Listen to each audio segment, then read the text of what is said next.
காரோடு கன்னியாகுமரி இந்த ரோட்டோட வேலையை வந்து பார்க்குறதுக்காக இன்றைக்கி வந்து இந்த வீடியோ வந்து ஷூட் பண்ணிகிட்ருக்கோம்.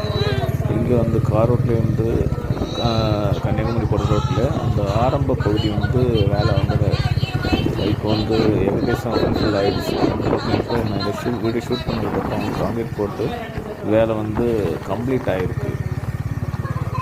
கம்ப்ளீட் ஆகலை, அது மேக்ஸிமம் வேலை வந்து முடிஞ்சிருச்சு. இங்கேருந்து அதுக்கப்புறம் வந்து நீங்கள் இதை பார்க்குறீங்க பார்த்தீங்களா, இந்த இதுக்கு மேலே வந்து 2 பக்கமும் காங்கிரீட் வேலை போட்டுட்டாங்க. இது காங்கிரீட் மிஷின். நீங்கள் இடது பக்கம்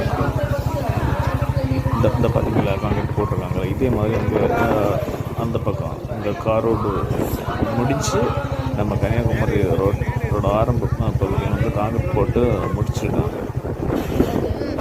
இந்த வீட்டுக்கு இன்னும் லெந்தாக இருக்கும். இங்கேருந்து இது தாமிரபரணி ரிவர் வரைக்கும் ஷூட் பண்ணியிருக்கேன். இந்த இதெல்லாம் வேலை வந்து நேரமே முடிச்சது தான். இந்த வேலை இன்னும் ஒரு 1.5 இயர்ஸ்க்கு மேலே நடக்கும். அப்போ தான் இந்த இது ஃபுல்ஃபில் ஆகும். ஃபுல்லாக கம்ப்ளீட் ஆகிடுச்சுன்னா நமக்கு வந்து திருவாண்டம் போகிறது, அதுக்கப்புறம் வந்து கன்னியாகுமரி போகிறதெல்லாம் வந்து ஒரு 14 மினிட்ஸ் இங்கேருந்து திருவனந்தபுரம், 14 மினிட்ஸ் இங்கேருந்து கன்னியாகுமரி.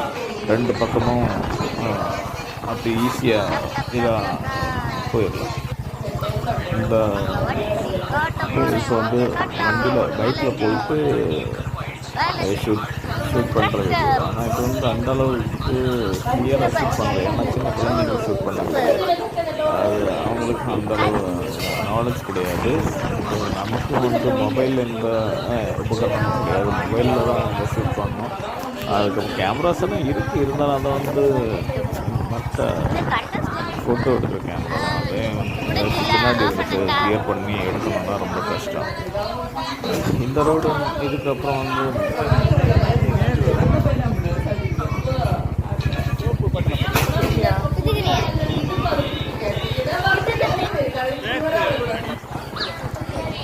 இந்த இடத்துல எல்லாம் வந்து வேலை வந்து ஒரு 80% வந்து கம்ப்ளீட் ஆகிடுச்சு. இதில் வந்து அதுக்கப்புறம் வந்து அதிகமாக வேலை எல்லாம் பார்க்க வேண்டிய இருக்காதுன்னு நினைக்கிறேன். ஏன்னா அந்த சைடில் மட்டும் நான் காங்கிரீட் போடணும். அதுக்கப்புறம் சென்டரில் வந்து இந்த டிவைடரில் பூச்செடி நடுறது, அதுக்கப்புறம் லைட்டு, இந்த மாதிரி வேலை தான் இதில் பாக்கி இருக்குது. அதுக்கப்புறம் பொன்னப்ப நகரில் வந்து இந்த சூரியக்கோடு கிளியர்கோளை போகிற ரோடு வந்து ஒரு நாள் ஓப்பன் பண்ணி ட்ரையல் பார்த்தாங்க. அதுக்கப்புறம் திரும்பவும் அதை அடைச்சி வச்சுருக்காங்க. அதுக்கு அந்த பக்கத்தில் இருக்கிற அந்த மண்மேட்டில் தான் போயிட்டு இருக்கு. இனி அந்த மண்மேட்டை எடுத்துகிட்டு இந்த சூரியக்கோடு